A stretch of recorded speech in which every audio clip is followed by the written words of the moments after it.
Hey, what's up, you guys? Bloody Jacob here to bring you my weekly review of AMC's The Walking Dead, and of course the camera clearing up again.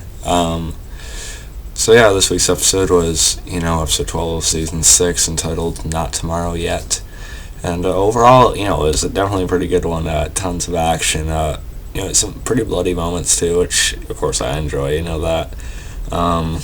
We also had an interesting development for Carol, and we just feel closer and closer to the Negan thing. The anticipation is still getting to me.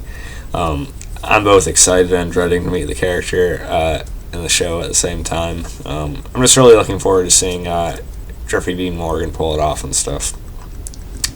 And I'm still wondering how they're going to... Of course, they're delaying it until the finale, but this is a good episode nonetheless.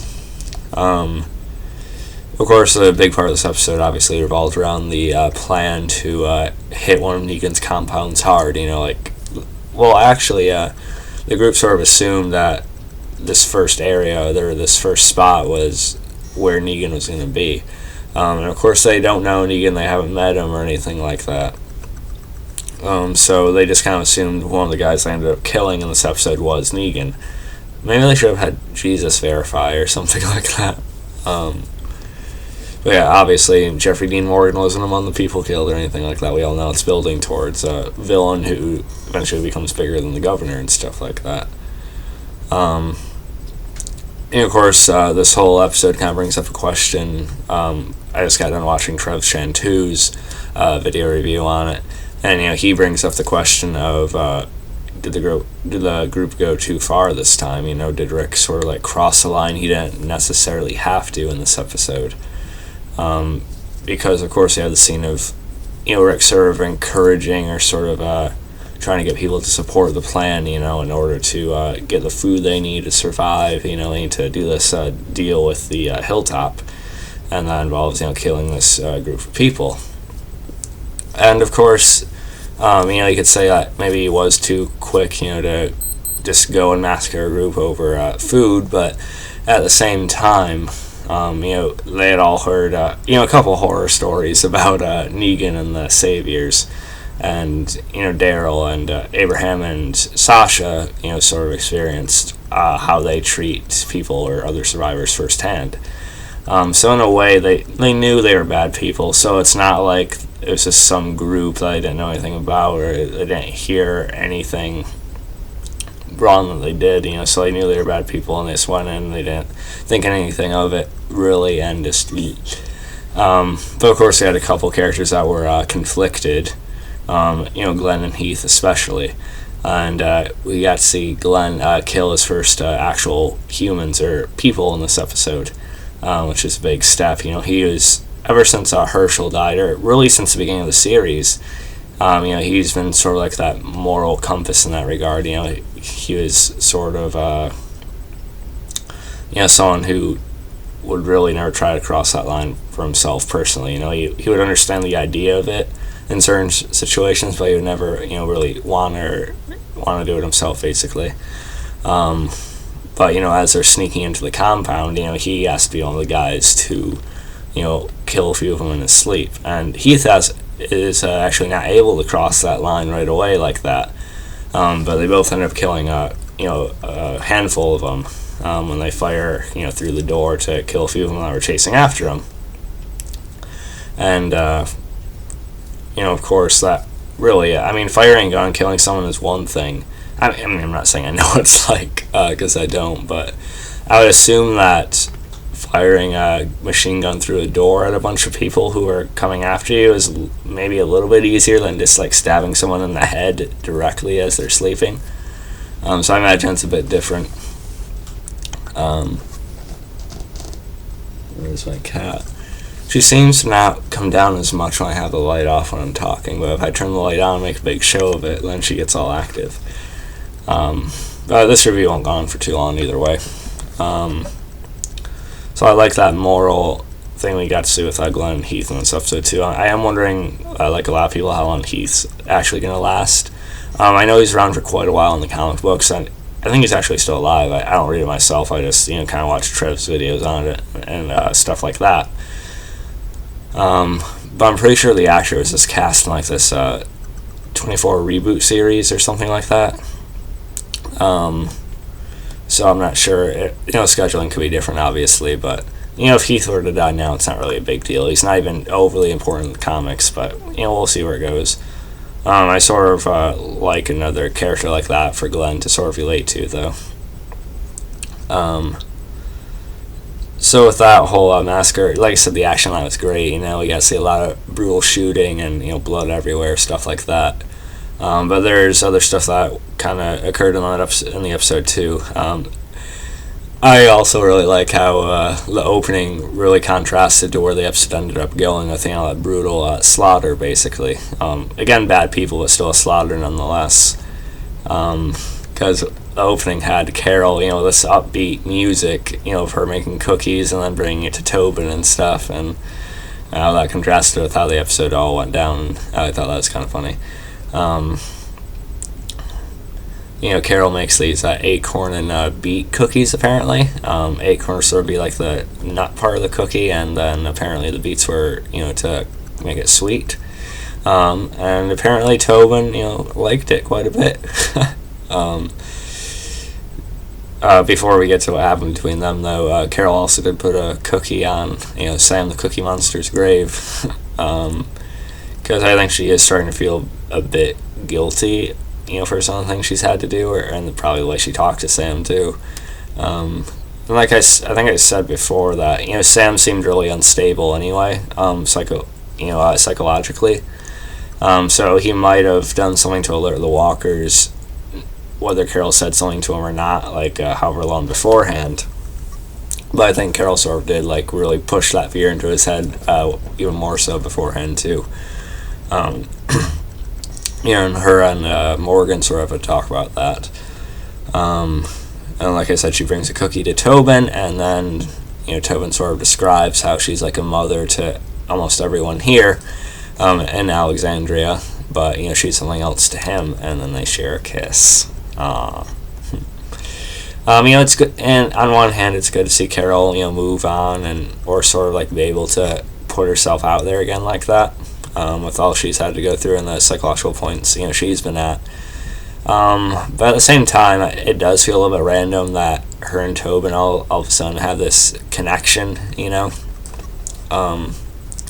because he really hadn't seen many scenes of them together beforehand. Not that I really remember, nothing that was really significant like this. So yeah, it does feel a little bit random, maybe a little bit forced. And Tobin's a character I don't think is going to be around for that long.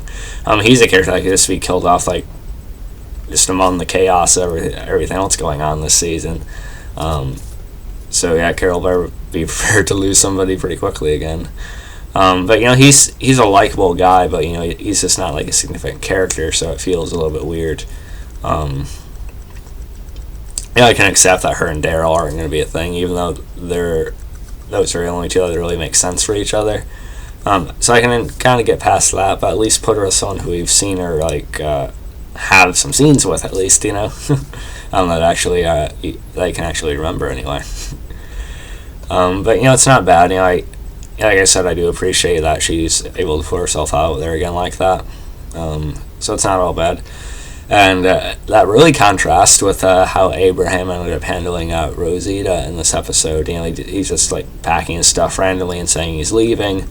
And Rosita's like, "Oh wait, you guys aren't going until tomorrow though." Then Abraham says he's leaving her, and it seems really shocking and sudden for Rosita. And I did feel really bad for her in this scene.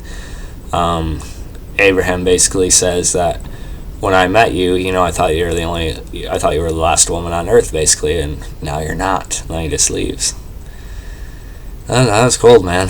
I mean, Abraham's normally a pretty damn likable guy on the show. Once in a while a comic relief, badass too. But in this, he was a dick. He was a complete ass. But of course, he's basically leaving Rosita because he wants to be with Sasha.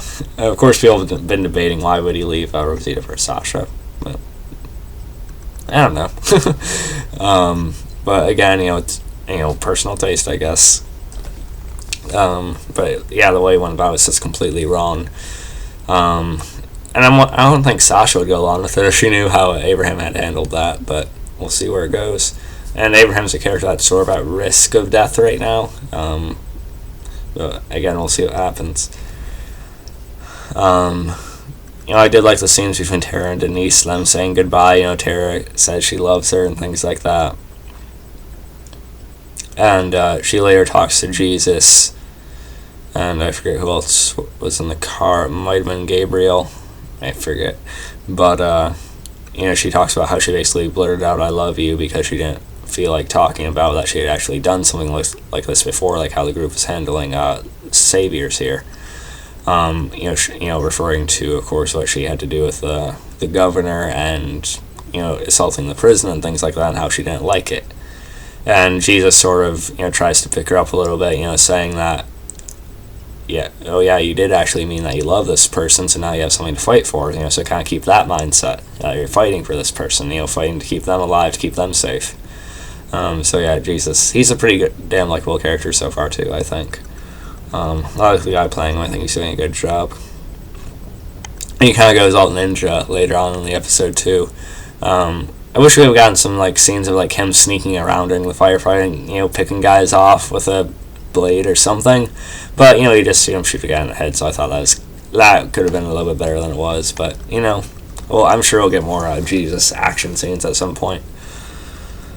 Of course, the whole idea when they snuck in there, they were going to take out the guards by distracting them, saying they had brought Gregory's head like was requested. So they basically had killed a walker earlier that sort of looked like him, and they kind of beat in his nose because his nose didn't look exactly like Gregory's. And the guards believed it, and then, of course, they were killed with knives and stuff, but that's sort of backtracking. But that happened too. Talked about Glenn and Heath. And also, want to make note of Glenn looking at pictures of a bunch of bashed in heads, which of course is a reference to Negan. How he usually likes to go about, killing people with the bat, of course. Some people are worried that that's foreshadowing. It might be, but I feel like they're going to try and throw us for a loop. At the same time, people are feeling like they're going to throw us for a loop by doing the exact same thing as the comics, but we'll see. Like I said, either way, I'm looking forward to Negan, but also dreading what he's going to do at the same time. We'll see which way it goes. Still thought that was a good way to sort of have the feel of him in there, but even though he's not, there physically. Of course, all the shit goes down, the alarm goes off. I talked about the action already. Gabriel also had a pretty awesome moment. He has been stepping up actually quite a bit lately. And he basically recites all these verses, and as he's going back and forth with the guy laying on the ground, and he just ends up putting him down, shooting him. That was a pretty badass moment. There's people that are actually liking Gabriel more than Morgan right now. And we see Morgan, he's sort of doing things to reinforce where he'd hold people. Looks like he's starting to struggle a little bit too. We'll see where it goes. And apparently Carol and Maggie ended up being captured. Carol sort of questions Rick as to why Maggie was brought along, and Maggie herself wanted to go, so I don't know why Carol was giving Rick all this shit. Because Rick couldn't really stop her. But of course, Maggie being pregnant, she's at a higher risk than anyone, because she has 2 lives, of course, and stuff like that. But Maggie basically felt responsible to at least deal with part of this, as she was the one who set up this plan in the first place. So she thinks she should help to see it through. But they ended up being captured, of course. So yeah, good job protecting Maggie, Carol. Let's see. We also see a guy take off on a bike. He tries to get away, but he actually has the bike that Dwight had previously stole from Daryl. So this might be setting up with something with Dwight and Negan later on. We'll see. I don't want to talk too much about that right now, but if you know the comics, you know what I'm talking about. But basically, it looks like from the previous, these 2 women have actually captured Carol and Maggie, so let's see what that's all about. So, overall, pretty good episode. The action was pretty exciting, brutal, more teasing for Negan. I sort of just wanted to get to it already, because these past couple episodes, even though they have been, pretty good, the past couple and the next couple up until 15, 16 or so are going to be a long wait. It's kind of going by a little bit slow for me, but still pretty good episodes overall lately. I'm pretty happy with the show right now. So yeah, I hope you guys enjoyed this video. You can follow me on Facebook, Twitter, Movie Pilot, look around Swelda.com. Catch you guys next time, and peace.